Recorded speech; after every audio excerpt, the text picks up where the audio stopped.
The content in this magazine could contain references of topics and difficult subject matter that may be triggering. Please honor yourself, inner knowing, and proceed with whatever help or guidance you feel is intuitively aligned.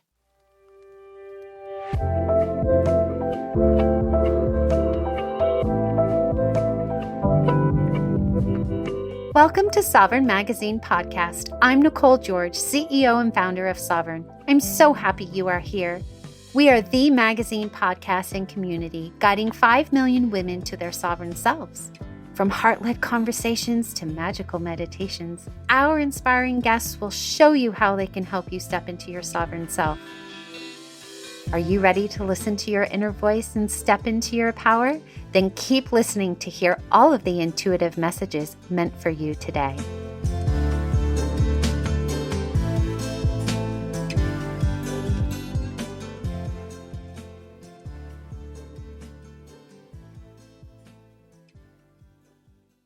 Today, I have the privilege of reconnecting with Cassandra Ares, one of our amazing contributors. She is a dynamic blend of a corporate leader and intuitive guide, seamlessly balancing the boardroom strategy with spiritual insight. And as a numerologist and intuitive channel, she integrates her gifts into all aspects of life, from business to psychic circles.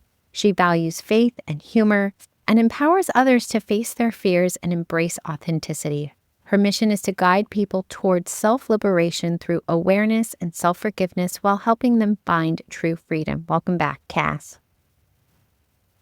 Thank you for having me. It's gone forever. Oh, it has been forever. Yeah, if you missed our new moon issue, she was on the cover with Fear, Anger, and Jealousy. So definitely go back and check that one out. Okay, we are talking about building a legacy, which is our April new moon issue. And in your article, The Frequency That Outlives You, you really explore this concept that, to be honest with you, I never thought about before, and how your legacy is something that is achieved at the end of your life, but that it's an energetic imprint that is created in every interaction and every action you take now. So why don't you share a little bit more about your article and why you wrote it? Yeah, so I think becoming a mother really opened this up, what's my legacy, right? And so I do talk a little bit about that in the article, but really once we have turned to ash and we're no longer here, the energy that we put into things, not the outputs, but the in-between, the journey, the love that we share, the emotion we bring, the decisions we make are all energetically serving ourselves as well as other people, whether positively or negatively. And that energy, the feeling that you give someone, outlives the project being done on time, the Christmas card you forgot to send or did send, the book you wrote, although books can have lots of energetics and can be a legacy piece, right? But is that your legacy? Something that you wrote down on pages? I would press and say, no, it's how you showed up to every interaction, whether good or bad. So I do talk a lot about that. I talk about the energetics. I am a numerologist through and through. I do have my own leadership sort of framework through and through that deals with, internal energetics. And to me, that's what legacy really is. It's energy that you put out now that is going to last far beyond when we leave this lifetime. I love this so much because I was just talking about it yesterday and how somebody is not going to remember that paper you wrote. They're not going to remember. I'll think about it as my high school friends. They always say, I haven't seen them in how many years? I'm not going to reveal how long it's been. But they say, you are always so nice. That's what we remember. You're so nice. So they remember how I made them feel. And although I thought of myself so differently because we were going to be doing a reunion and then some things happened and I couldn't go, my husband ended up having some medical things. I'll leave that to his privacy there. And so they were like, no, we can't have this without you. And I'm like, me? Like, come on, just keep going on. And they're like, but you're so nice and we love being around you. And I didn't think of myself like that. And so I went back and started reading some of my journals from high school. And all the qualities I possess now, I had back then, which I think is actually quite remarkable. But it's how you make people feel that they remember. And so when we connect this back to your internal leadership blueprint, how can we start to see our blueprint, I guess, if you will, in a new way that we didn't know existed before? Like, what does that look like for somebody? Yeah, I think the one thing that immediately comes to mind, just because I do work a lot in corporate and with corporate teams, right, is, well, I'm going to work, 80 plus hours to get this really huge project done, and I'm going to do it myself, and that's going to show my worth. Spoiler alert, that doesn't show your worth. You're already worthy to begin with, but thinking about it from that perspective, like, nobody knows how hard you worked. And where were you spending your energy? On this work product for this big company that in theory may not matter in even a year's time? And so when I think about, even, things still have to get done. Dinner has to get made, lunches have to get made. We still need to, take the dogs for a walk and things like that. But it's how we show up energetically and authentically, whether or not we're in a good or bad mood. People feel that. They feel when you enter the room, whether or not you're being genuine or you're hiding things or XYZ insert, right? Whenever I have a team meeting, I have showed up in the past week and said, we've had some personal family stuff going on. And I'm like, listen, I just want to let you know, if I look like I'm exhausted, I am. I'm still going to support you in the best way that I can. But if I'm saying the same thing over and over and I don't even recognize it, or if I'm doing XYZ, there's a reason for this. And I just want you to know I'm human. We're going to make it work. That's just how it is. That is taken and respected and trusted above the, okay, let's do a round table. What's everybody working on? Cool. Here's what I'm working on. Okay, bye. Yeah. And I just think that in the hustle and bustle, especially this new AI sort of world that we are in, like, how fast and how quickly can you get 5 million things done? Okay, well, AI can't bring the energy. It can take energy, but it cannot bring it. How you show up, even if you use something like that in your day-to-day, fine, but how you show up energetically and authentically is more important and will last more in this weird time continuum that we prescribe to as humans than you could ever imagine. It is time to rise. We are being called to stand behind independent voices, movements, and media that refuse to be owned. Sovereign Magazine has never spoken to an advertiser, a corporation, or a billionaire. We are a grassroots movement made for and funded by you. If you are ready to rise, to shatter ceilings, and to stand in your truth, do it with us. It's free. Hit the like button, subscribe, comment, share. Every click helps us reach more people around the globe, ready to remember who they are. Are you coming with us?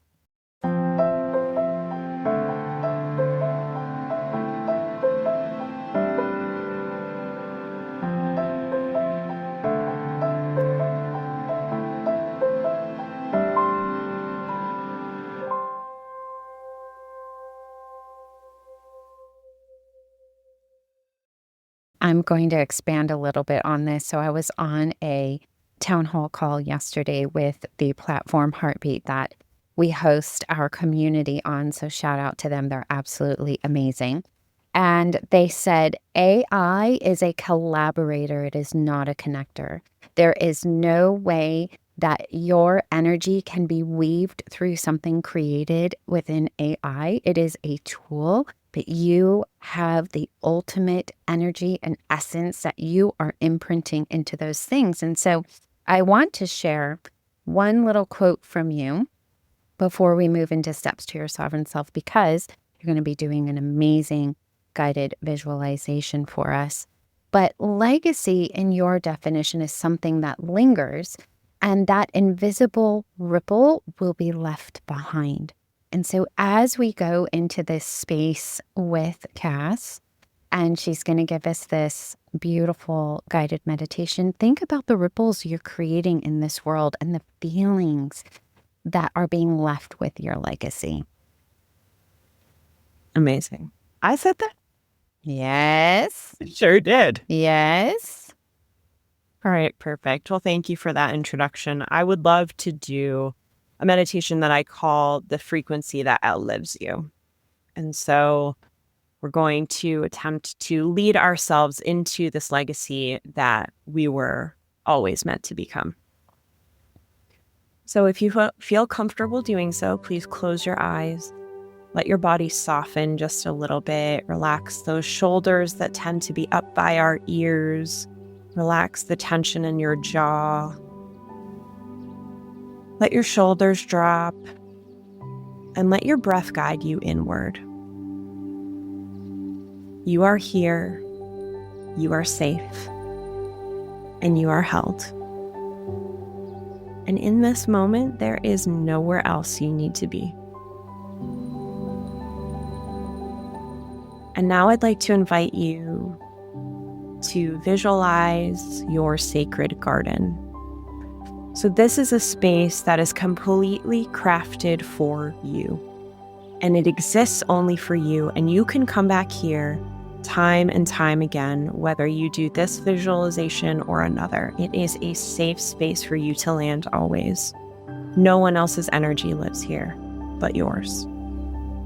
Maybe it's a wild beach or a quiet forest. Maybe it's at the edge of a lake or a pond or a bench under soft sun. Whatever appears, trust it.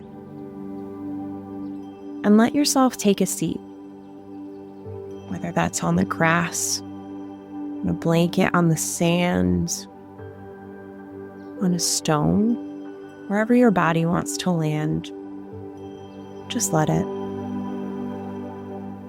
Feel the earth beneath you, solid and steady, and let it hold your weight. This garden remembers and honors every single version of you. It knows your legacy, even if you don't have words for it yet.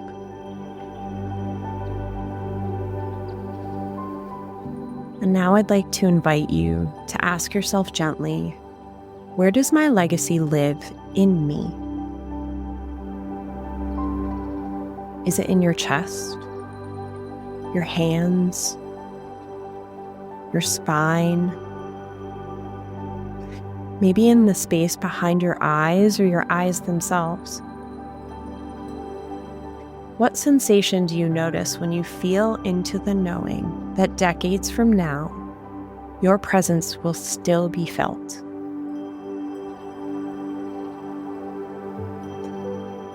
And it will be felt not for what you accomplished, but for how you made them feel. Let your body show you what legacy means, not as a concept, but as a current of energy moving through you. And if that brings up emotion, guess what? That's okay. That's actually great. Come back to your seat and feel your body, feel the floor. You are not in the past or the future. You are here. And above all, you are safe to feel this.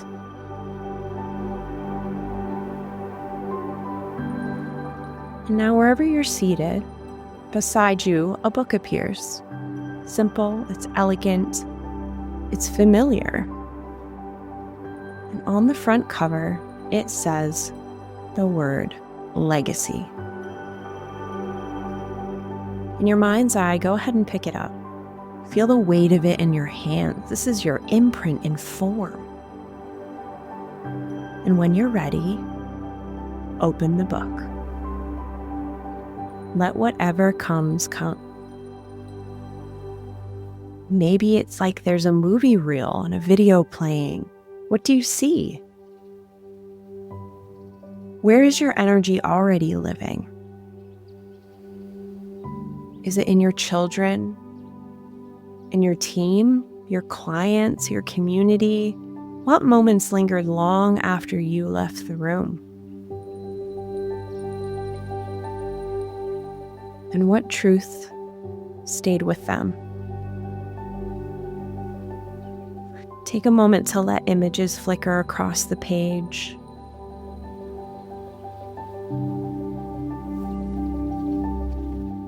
Let them land like whispers from your soul.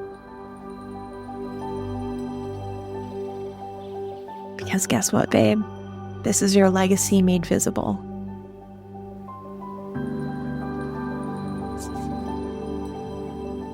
And now, gently turn the page. You're no longer looking back. This is a new chapter, the chapter you're writing now. Ask yourself, what is one thing I can do today to be the legacy I want to leave?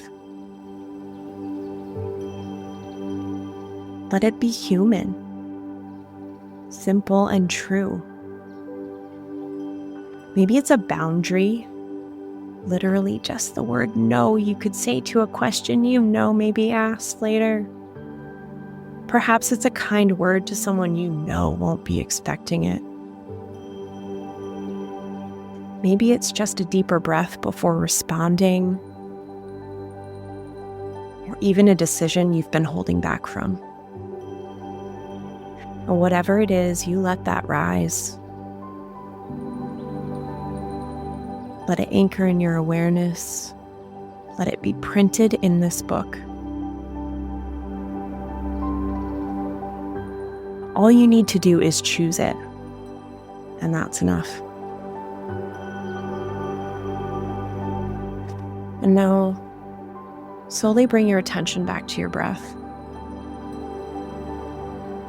Inhale softly, exhale fully. Wiggle your fingers and your toes. Feel the chair beneath you. Notice the room that you're in as you leave your sacred garden. And you are not chasing this legacy. You are becoming it. Every act of awareness is an imprint. Every moment of alignment becomes the memory you leave behind.